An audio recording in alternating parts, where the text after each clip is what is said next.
Hello everyone, welcome back to my YouTube channel. So what are we going to learn today? ಇವತ್ತು ನಾವು ಏನನ್ನ ಕಲಿಯೋಕೆ ಹೋಗ್ತಾ ಇದ್ದೀವಿ. Today we are going to learn the use of can.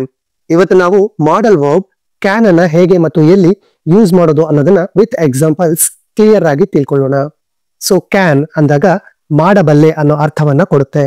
ಅಂದ್ರೆ present time ಅಲ್ಲಿ ಒಂದು ಕೆಲಸವನ್ನ ಮಾಡೋದಕ್ಕೆ ನಮ್ಮ ಎಬಿಲಿಟಿ ಆರ್ ಸಾಮರ್ಥ್ಯವನ್ನ ಎಕ್ಸ್ಪ್ರೆಸ್ ಮಾಡೋದಕ್ಕೆ ನಾವು ಕ್ಯಾನ್ ಅನ್ನ ಯೂಸ್ ಮಾಡ್ತೀವಿ. ಅದೇ ರೀತಿ ಪ್ರೆಸೆಂಟ್ ಅಲ್ಲಿ ಆ ಕೆಲಸವನ್ನ ಮಾಡೋದಕ್ಕೆ ಸಾಧ್ಯ ಇಲ್ಲ, ನಮಗೆ ಆ ಸಾಮರ್ಥ್ಯ ಇಲ್ಲ ಅಂದಾಗ ಕ್ಯಾನ್ ನ negative form can not or ಅದರ ಶಾರ್ಟ್ ಫಾರ್ಮ್ ಕಾಂಟ್ ಅನ್ನ ಯೂಸ್ ಮಾಡ್ತೀವಿ. ಸೊ ಈಗ ವಿತ್ ಎಕ್ಸಾಂಪಲ್ಸ್ ಮೀನ್ಸ್ ಸೆಂಟೆನ್ಸ್ ಗಳಲ್ಲಿ ಕ್ಯಾನ್ ಮತ್ತೆ ಕಾಂಟ್ ಅನ್ನ ಯೂಸ್ ಮಾಡಿ ಇನ್ನಷ್ಟು ಕ್ಲಿಯರ್ ಆಗಿ ಇದನ್ನ ಅರ್ಥ ಮಾಡ್ಕೊಳ್ಳೋಣ. ಫಸ್ಟ್ ಪಾಸಿಟಿವ್ ಎಕ್ಸಾಂಪಲ್ಸ್ ಗಳನ್ನ ತಿಳ್ಕೊಳ್ಳೋಣ. ನಾನು ಇದನ್ನ ಎತ್ತಬಲ್ಲೆ, ಐ ಕ್ಯಾನ್ ಲಿಫ್ಟ್ ದಿಸ್. ನಾನು ಓಡಬಲ್ಲೆ, ಐ ಕ್ಯಾನ್ ರನ್. ಅವಳು ಇಂಗ್ಲಿಷ್ ಮಾತನಾಡಬಲ್ಲರು, ಶಿ ಕ್ಯಾನ್ ಸ್ಪೀಕ್ ಇಂಗ್ಲಿಷ್. ಅವರು ಆಡಬಲ್ಲರು, ದೇ ಕ್ಯಾನ್ ಪ್ಲೇ. ಸೊ ಇದಿಷ್ಟು ಕೂಡ ಪಾಸಿಟಿವ್ ಎಕ್ಸಾಂಪಲ್ಸ್ ಆಯ್ತು. Next negatives. ನಾನು ಇದನ್ನ ಎತ್ತಲಾರೆ, ಐ ಕಾಂಟ್ ಲಿಫ್ಟ್ ದಿಸ್.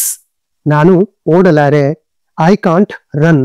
ಅವಳು ಇಂಗ್ಲಿಷ್ ಮಾತನಾಡಲಾರಳು, ಶಿ ಕಾಂಟ್ ಸ್ಪೀಕ್ ಇಂಗ್ಲಿಷ್. ಅವರು ಆಡಲಾರರು, ದೇ ಕಾಂಟ್ ಪ್ಲೇ. ಸೊ ಈಗ ನಿಮಗೆ ಕ್ಯಾನ್ ಮತ್ತೆ ಕೆನ್ ನಾಟ್ ಆರ್ ಕಾಂಟ್ ಅನ್ನ ಎಲ್ಲಿ ಹೇಗೆ ಯೂಸ್ ಮಾಡಬೇಕು ಅನ್ನೋದು ಕ್ಲಿಯರ್ ಆಗಿ ಅರ್ಥ ಆಗಿದೆ ಅನ್ಕೊಳ್ತೀನಿ. ವಿಡಿಯೋ ಯೂಸ್ಫುಲ್ ಅನ್ಸಿದ್ರೆ ಮಿಸ್ ಮಾಡದೆ ನನ್ನ ಯೂಟ್ಯೂಬ್ ಚಾನಲ್ ಅನ್ನ ಸಬ್ಸ್ಕ್ರೈಬ್ ಮಾಡಿ ಮತ್ತು ಇಂಗ್ಲಿಷ್ ನ ಕಲಿಯೋ ಆಸಕ್ತಿ ಇರೋರಿಗೆ ಈ ವಿಡಿಯೋನ ಶೇರ್ ಮಾಡಿ ಮತ್ತು ಕೊನೆಯದಾಗಿ ವಿಡಿಯೋಗೆ ಒಂದು ಲೈಕ್ ನೀಡೋದನ್ನ ಮರಿಬೇಡಿ. Thank you.